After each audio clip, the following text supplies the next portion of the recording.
Salut tout le monde, c'est l'investisseur, bienvenue dans cette toute nouvelle vidéo. Aujourd'hui, ce soir, on va parler d'une collection qui divise énormément le monde, qui divise énormément les personnes, que ce soit entre les collectionneurs ou les investisseurs. Et aujourd'hui, on va parler de ce sujet-là. Comment Évolution Prismatique a fait que les gens en fait se confrontent, ne serait-ce que dans les commentaires. Souvent, je vois, c'est à cause des investisseurs qu'il n'y a plus rien dans les magasins, c'est à cause des scalpers, c'est à cause de ci, c'est à cause de ça. En fait, beaucoup de monde se dit que c'est à cause de certaines personnes. Et aujourd'hui, on va essayer de mettre un point à ça, essayer à ma petite échelle d'analyser cette situation, d'analyser la collection en elle-même et de pourquoi cette collection a fait en fait en sorte que les gens se disputent quelque part. Et quel est l'avenir de Pokémon suite à ça, suite à des collections comme ça? Est-ce que c'est un coup marketing de Pokémon d'avoir créé une série qui fasse autant parler d'elle jusqu'à ce qu'elle passe pardon, sur les plus grandes chaînes de télé françaises par exemple? Voilà, c'est une série qui divise énormément. Aujourd'hui, on va en parler. Et juste avant, je voulais vous rappeler que vendredi, on ouvre ce petit coffret. Moi, je vais l'ouvrir juste après, mais pour vous, ce sera vendredi la vidéo, vendredi soir précisément. Donc, n'hésitez pas à vous abonner si vous voulez pas la rater. Et je vous rappelle que les trois cartes promo ainsi que du coup le poster qui est juste derrière est à gagner. Donc, il fallait mettre un petit commentaire sur la vidéo où trouver ces items Pokémon. Donc, je vous invite à aller mettre un petit commentaire si vous êtes intéressé, à liker la vidéo et à vous abonner. Et comme ça vous fait automatiquement participer au concours. Et moi, ce que je ferai, c'est que du coup, vendredi, vous avez jusqu'à vendredi, je pense, vers 15h. Je pense que je sortirai la vidéo le soir. Donc, vendredi 15h, vous mettez un petit commentaire et tout. Et moi, je défilerai, je scrollerai et je tirerai au sort quelqu'un au hasard. Et après, je le contacterai pour pouvoir lui envoyer tout ça. Donc, j'espère que ce petit concours vous plaît. Et c'est parti pour la vidéo, tout simplement. Donc, pour commencer le sujet, j'aimerais déjà que dans les commentaires, chacun puisse donner son avis. Pas forcément dans l'attaque, mais un petit peu dans l'analyse. Si on peut essayer de développer ce qu'on pense autour de cette série et de pourquoi justement vous pensez qu'elle a autant fait parler d'elle, autant divisé. Moi aujourd'hui, je vais vous donner mon avis et je vais en fait essayer de prédire quelque part un petit peu la suite de cette série. Donc pour commencer, j'ai envie de parler de l'investissement. Beaucoup de collectionneurs, beaucoup de gens qui n'ont pas réussi en fait à obtenir de boosters ou de tripacks disent que c'est à cause de tous ceux qui investissent dans Pokémon. Ben moi, en fait, j'ai un petit peu du mal avec ce terme-là parce qu'aujourd'hui, investir, ça ne veut pas dire acheter en masse. Je veux dire, moi, aujourd'hui, je vous montre ces trois tripacks. J'en ai 6 en tout. J'en ai plus que 5 parce que j'en ai ouvert déjà un. J'en ai eu 5 en tout grâce à des précommandes. Je veux dire, en magasin, je n'ai pas trouvé de tripack. Heureusement que j'ai essayé de me débrouiller pour aller chercher des petites précommandes par-ci par-là.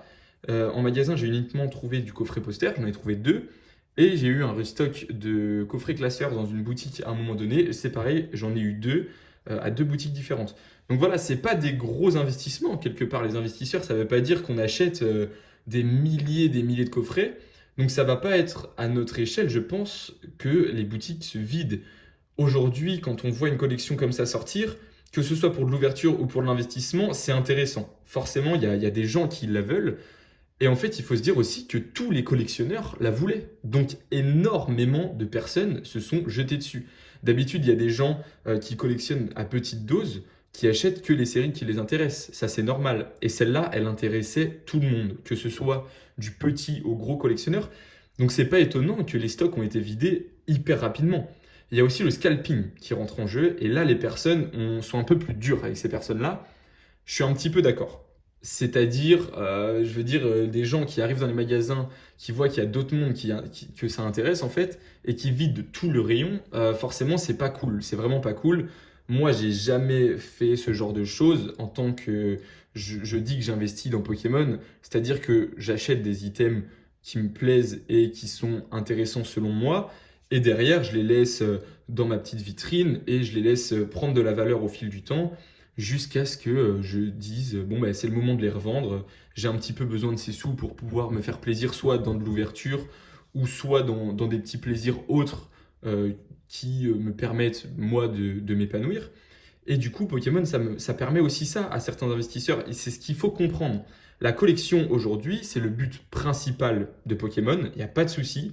Sauf qu'on est en 2025 et il faut comprendre que maintenant, il y a un business autour de ça et que ce business, il est utilisé en bien. Donc pour les collectionneurs, pour moi, c'est le mieux.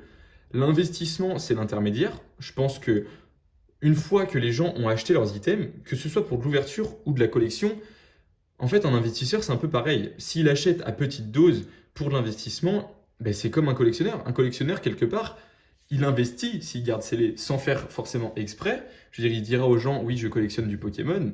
Mais en fait, un investisseur, c'est un peu pareil. Il peut dire qu'il collectionne du Pokémon. Moi, je peux dire aujourd'hui, je collectionne du Pokémon parce que j'ai pas 20 000 euros de coffret poster dans mon placard. J'ai deux coffrets posters précisément. Donc, c'est aussi ça la petite nuance entre scalper et investir. Et les gens ont du mal à la comprendre. Je ne sais pas ce que vous en pensez, vous. Dans les commentaires, n'hésitez pas à me le dire. Mais moi, j'ai pas réussi à avoir des tonnes et des tonnes de produits évolution prismatique. Donc c'est pour ça que ça me dérange un peu quand on me tombe dessus et qu'on me dit c'est à cause de personnes comme toi qui investissent sur Pokémon que ça empiète sur le marché et du coup on peut pas s'en procurer. Pour continuer, il y a une autre partie des gens qui veulent impliquer les influenceurs, tous ceux qui font des vidéos du coup sur Pokémon. Euh, Là c'est pareil, je suis pas forcément hyper d'accord. Quand on me dit David Lafarge Pokémon par exemple, qui lui ouvre énormément de Pokémon, qui en a énormément, ben en fait les gens ils lui tombent pas forcément dessus. Ils préfèrent tomber sur des petits qui investissent, des petits jeunes ou enfin n'importe quelle personne qui investissent pour s'en sortir, que sur des grosses, un peu des grosses industries qui est David Lafarge qui ouvre en masse parce que lui, forcément, ça fait des années, donc il a le droit de faire ça. Je veux dire, aujourd'hui, on ne peut pas tomber sur des collectionneurs qui ouvrent, on ne peut pas leur tomber dessus, c'est pas possible. Pour moi, il y a pas, on n'a aucun droit de faire ça parce que, comme il le dit, quand il ouvrait en masse du Couronne stellaire ou du Fable nébuleuse, ben, personne ne disait rien. Donc, pour moi, ils ont le droit, c'est pareil. Juste, il y a vraiment, faut pas forcément impliquer des personnes en particulier. Il faut arrêter de crier au scandale dès que quelqu'un ouvre cette collection. C'est pas parce qu'il en a que c'est un scalper ou quoi que ce soit. C'est tout le monde fait ce qu'il veut avec Pokémon une fois qu'il les a achetés. Et c'est ça que j'aimerais en fait dire dans cette vidéo. Maintenant, je peux comprendre que les collectionneurs qui n'en aient pas eu soient vraiment dégoûtés parce que c'est une série, comme je le dis, que tout le monde voulait. Et quand on voit que des gens l'achètent juste pour les mettre dans des cartons, du coup pour de l'investissement, ben on a tendance à dire oh, c'est dommage, moi je voulais l'ouvrir, moi ceci, moi cela. Je suis d'accord. Je veux dire, quelqu'un qui veut ouvrir, qui n'en ait pas eu, c'est extrêmement dommage. Maintenant, c'est pas fini.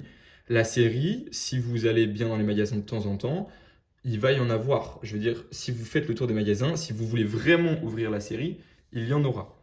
Maintenant, si vous voulez des tripacks, ben en fait, je veux dire, que ce soit pour de l'ouverture, ben vous n'êtes pas obligé de prendre des tripacks. Beaucoup disent, ouais, mais moi je voulais le tripack, moi je voulais le coffret classeur. Ouais, je suis d'accord, mais je veux dire, tout le monde les voulait, ces items, donc c'est pareil, on n'a pas le droit de tomber sur des gens qui en ont acheté deux un pour ouvrir, un pour collectionner. Non, c'est pareil, En fait, chacun fait ce qu'il veut, du coup, je me répète, mais une fois que quelqu'un les a achetés, c'est à lui qu'il les collectionne, qu'il investisse ou qu'il les ouvre, bah, c'est son droit, c'est un petit peu, c'est son achat, c'est son bien. Je veux dire, demain on achète une maison, qu'on la loue, qu'on la garde pour soi ou qu'on l'abandonne, c'est un peu notre problème. Donc voilà, c'est un petit peu ça aussi, cette collection. C'est pour ça qu'elle divise, c'est pour ce que font les gens après l'avoir acheté. Et dans tout ça, où en est l'avenir de Pokémon? Parce que cette série, on le sait, elle a été scalpée énormément. Ça a été un petit peu le bazar, je suis bien d'accord avec vous. Maintenant, est-ce que les futures collections, ça va être le même bazar ou est-ce que du coup, Pokémon, c'était vraiment le coup marketing d'en imprimer peu, de mettre un petit taux de drop un petit peu sympa, pas un taux de drop, mais des cartes vraiment sympas, des SAR magnifiques, mais finalement le taux de drop qui vient casser ça et du coup, est-ce que c'était le coup marketing de Pokémon de dire que on est toujours là, on peut vous sortir des collections incroyables, ils ont fait un travail monstrueux sur cette collection et maintenant, est-ce qu'ils vont ralentir petit à petit ou est-ce qu'ils vont continuer dans cette lancée et sortir que des collections? Ça, on peut pas vraiment savoir. En tout cas, avec les collections qui arrivent, on se doute que ça va être aussi très rapidement vidé. Peut-être pas aussi vite qu'Évolution Prismatique parce que du coup, il y aura moins de scalping, je pense. En tout cas, les gens vont moins avoir l'envie de scalper parce qu'il y a peut-être une moins forte hype. Mais ça va être tout aussi compliqué. Donc, je vous invite, dès que les séries sont annoncées, appelez vos boutiques pour précommander. Et comme ça, en fait, c'est aussi comme ça. Les vrais collectionneurs, souvent, ils peuvent se permettre d'appeler directement les boutiques, les gros collectionneurs, parce que en fait, on le sait, quand quelqu'un collectionne, tu discutes beaucoup avec les personnes, tu t'intéresses à Pokémon, et ça, ils le voient, les commerçants, donc une précommande, ils vous la laisseront facilement. Évolution prismatique, même pour les précommandes, c'était très dur. Donc c'est pour ça aussi que je comprends tout à fait les collectionneurs qui comprennent pas que des gens puissent investir sur ce genre d'items et qui veulent en fait les laisser aux collectionneurs. Mais personne ne crache sur de l'argent en fait, c'est pas possible.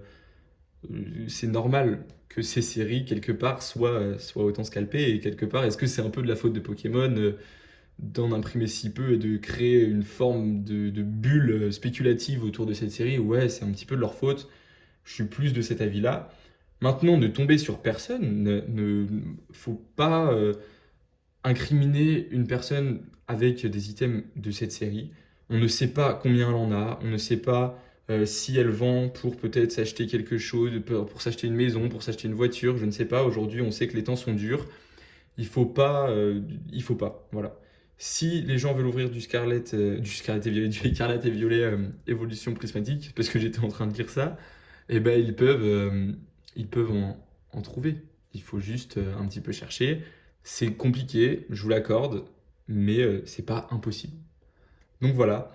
J'espère que ce petit retour sur cette collection vous aura plu malgré tout. N'hésitez pas à donner vos avis sur cette collection, sur pourquoi, selon vous, elle divise autant, sur l'avenir de cette collection. Est-ce que pour vous, elle est destinée à monter? Est-ce qu'elle est destinée à stagner? Est-ce que c'est une collection finalement qui va complètement être abandonnée par les personnes? En fait, voilà, j'aimerais un petit peu des avis constructifs si possible en commentaire. Et vous, qu'est-ce que vous pensez vraiment des investisseurs? Est-ce que vous êtes pour, contre? Si vous êtes pour, pourquoi pas donner votre avis? Et si vous êtes contre, également, donner des arguments. Les scalpers, je ne les mets pas dans ce panier-là. Je suis bien d'accord que tout le monde est contre le scalping. Ça, il n'y a pas de souci. Donc voilà. J'espère que cette petite vidéo vous aura plu. N'oubliez pas le concours de vendredi. N'hésitez pas à vous abonner. Petite ouverture du coup d'un coffret poster et j'espère que d'ici là tout ira bien pour vous. Allez, à demain pour une toute nouvelle vidéo. Salut!